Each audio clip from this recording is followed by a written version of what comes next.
Elephants, some of the most intelligent creatures on the planet. With cognitive abilities rivaling that of other highly intelligent animals such as dolphins and apes, elephants are incredibly fascinating. They are highly social and altruistic, meaning that they are greatly concerned with the well-being of others. Nothing makes this more clear than the almost human-like grief and sorrow they display at the death of a herd member, going so far as to covering the deceased with branches, leaves and dirt while remaining by their side for several days. This altruistic behavior even extends beyond their own species, as there are countless documented incidents of elephants attempting to aid wounded people or even mourning deceased humans as one of their own. However, this respectful and intelligent behavior may soon be a thing of the past. For many decades now, illegal poaching and extensive habitat loss has created an increasingly turbulent environment for all of elephant society. So much so that reports of unprovoked and lethal elephant attacks are now commonplace and rapidly increasing all over Africa, India, and Southeast Asia. Biologists and other experts believe this abnormal level of aggression to be an unforeseen side effect caused by humanity's continued mistreatment of the species.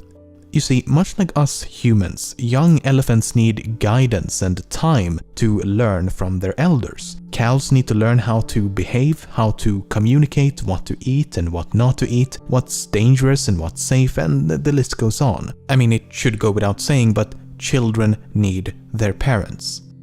However, due to illegal poaching, a lot of cows become orphans at an early age, and thus their natural development is interrupted. Not only that, but because of their intelligence and strong familial bonds, seeing their loved ones being brutally massacred and mutilated right in front of them is about as traumatic as it would be for you and me. These events can significantly impair normal brain development and cause hyperaggression and unpredictable behavior, similar to that of people suffering from PTSD or post-traumatic stress disorder. So not only is humanity slowly driving the species towards extinction, but due to our ruthless means of doing so, we may also be responsible for their mental, societal, and intellectual decline in the process.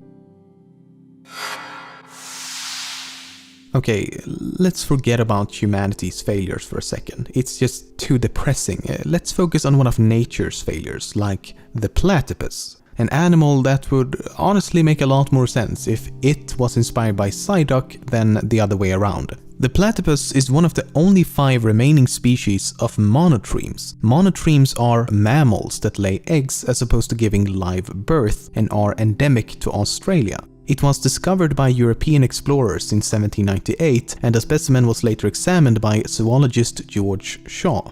Its strange appearance and features made Shaw question whether or not this was a hoax.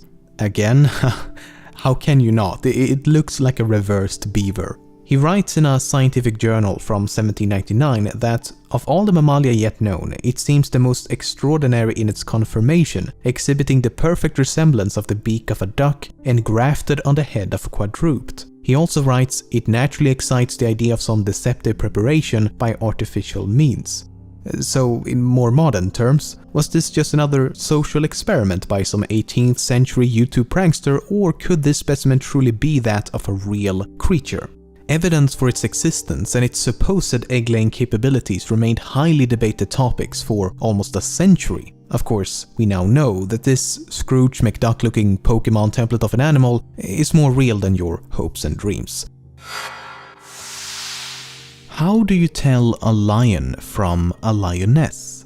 No, besides looking at their genitals. Most would argue that the easiest way to tell them apart is that a male lion has a mane while the females do not. However, this isn't always true. Multiple maned lionesses and maneless lions have been observed in select regions across Africa. Experts believe increased and decreased levels of testosterone to be the cause, and in the case of maned lionesses, it may prove to be quite advantageous. You see, a lion pride consists of multiple adult females, cubs, and a small number of adult males. The amount of males in a pride is directly proportional to how threatening that pride will seem to outsiders. So if the maned lionesses are perceived as males, they may actually boost the pride's overall threat level. It's a perfect example of how random genetic mutations can cause a species to change and evolve over time. This is a rare sight, a fully functional parliament. As strange as it may seem, a parliament is the collective noun for a group of owls. Besides having a permanent "how the hell did I get here" facial expression, owls also have a knack for necks. All 200 plus owl species can rotate their necks and heads up to 270 degrees, which makes humans and owls the only two species capable of doing this. The only difference is that when humans do it, we die. Owls are able to survive such extreme neck twisting as they have 14 cervical vertebrae, while many other vertebrates have a lot fewer. For example, we humans only have a laughable 7. Like many other nocturnal species, owls do not have eyeballs, instead they have eye tubes. This peculiar shape allows for exceptional night vision. However, as the eyes are non-spherical, they are completely fixed in their sockets, which is why owls need such flexible necks. If you live to be 90 years old, you will be older than people who have yet to reach or surpass that age. You will also have spent 32 of those years asleep. Instead of dreaming about your dreams, that's 32 years you could have spent awake, not achieving your dreams. But if you're a dolphin or a duck, sleep isn't half as wasteful. A few select aquatic and avian species has developed what's known as unihemispheric sleep, which is the ability to sleep with one half of the brain while the other half remains awake. This ability can be quite beneficial for different reasons. In the case of unihemispheric sleep-capable birds, such as chickens and ducks, they literally sleep with one eye open. This allows them to constantly keep an eye out for potential predators, and it's 100% adorable.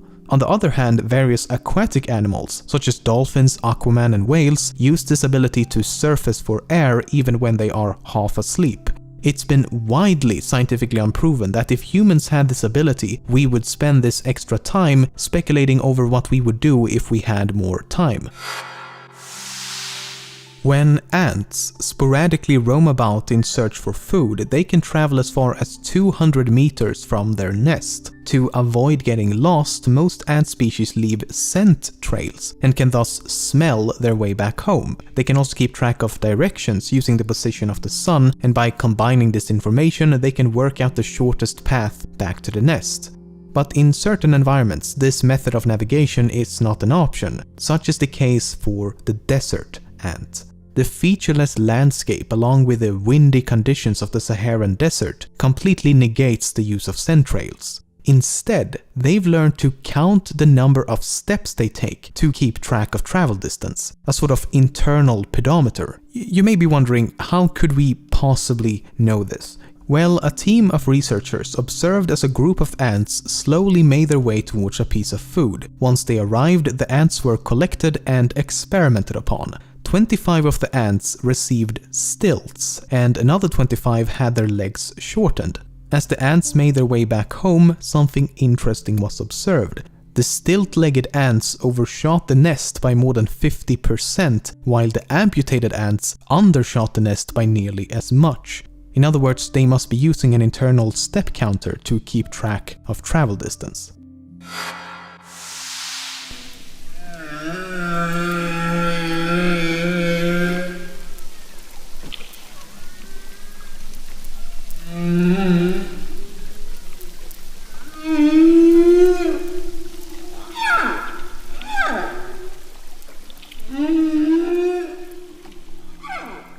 Male humpback whales can spend more than 24 hours continuously repeating the same 10 to 20 minute song.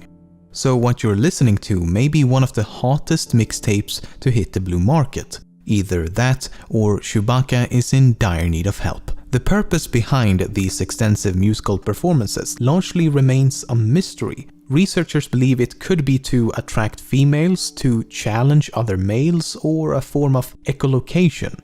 Or perhaps, and I may be going out on a fin here, perhaps they just love to sing, right? It wasn't part of any of the scientific articles I could find, but surely it's a possibility worth considering at least. The ocean is a pretty big place. Maybe this is how they pass the time. I mean, we sing in the shower just to pass the time, and whales live in the shower. So I don't know, I feel like they jumped the whale on this one, like they avoided the whale in the room. I guess now the whale is out of the bag. Okay, I'm sorry. What we do know is that these songs often spread amongst humpback whale society, much the same way the latest pop music can spread across the globe in our human society. It begins with a localized population of whales producing a unique string of melodies, and after roughly 2 years' time, the song has moved between numerous whale populations across the Pacific. Each year a new viral hit takes form, and the underwater music industry continues to thrive. Ah, the very face of freedom itself. Few things can better symbolize American patriotism than the bald eagle. As the national animal of the United States of America, this bird has become known as an American symbol, and it has an equally iconic sound.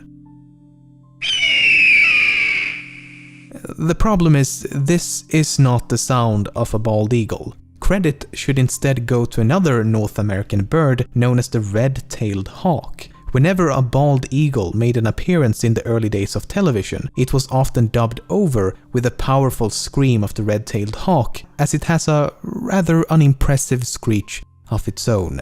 This is what the bald eagle unfortunately sounds like.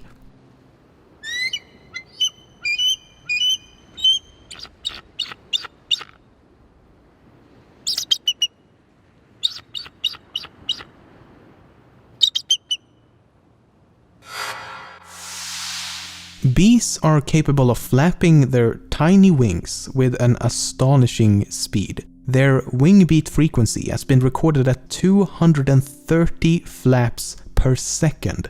It's so fast that the flapping generates a positive electrical charge. And they can actually use this ability to their advantage, as the pollen they collect from flowers is normally negatively charged and will thus be electrostatically attracted to the bee. Furthermore, it was recently discovered that bees can actually detect the presence of floral electrical fields. What this means is that bees can fly over a meadow and quickly determine if a flower has already been visited or not, depending on the electrical charge of the flower. Sloths, the traffic jams of the animal kingdom, nature's response to slow-motion photography. Actually, why is this shot filmed in slow motion? Did I just spend $50 on stock footage that looks like a sloth PowerPoint presentation? Oh, don't blink or you might miss nothing. Nothing is happening. The idleness of sloths is how they conserve energy. The reason they need to conserve energy is due to their frugivorous diet, which means they mostly eat leaves. These leaves provide very little energy and nutrients and take up to a month to digest completely. In fact, when this guy is satisfied, roughly 2/3 of his body weight consists of leaves. Almost anything else would be less of a struggle to consume. You live in the goddamn jungle with tasty fruit and insects all around, yet semi-edible leaves is your food of choice. Truly the face of brilliance. About once a week, the sloth descends from above for a quick toilet break. And by quick, I mean slow. It climbs down, digs a hole in the ground, defecates, covers the hole with leaves, and climbs back up to safety. Now, you may be wondering, why would they not just simply hang from a tree branch and let gravity do the rest? Well, you're not alone, as no one truly knows. Perhaps it's to fertilize their favorite tree, to prevent the brown from making sounds as it falls to the ground, or maybe, and this is my personal theory, they're just a bit slow. And this defecation ritual is truly bizarre, as more than half of all sloth deaths occurs when they climb down to poop. They are slowly pooping their way to extinction. Speaking of poop, they also like to eat it. No, not their own, that would be disgusting. Only the most pungent of stenches, oozing from an overflowing human latrine, can drive them down from the treetops. In it they will bathe and fill their stomachs to the brim with human waste. The majesty of the sloth is truly unrivaled.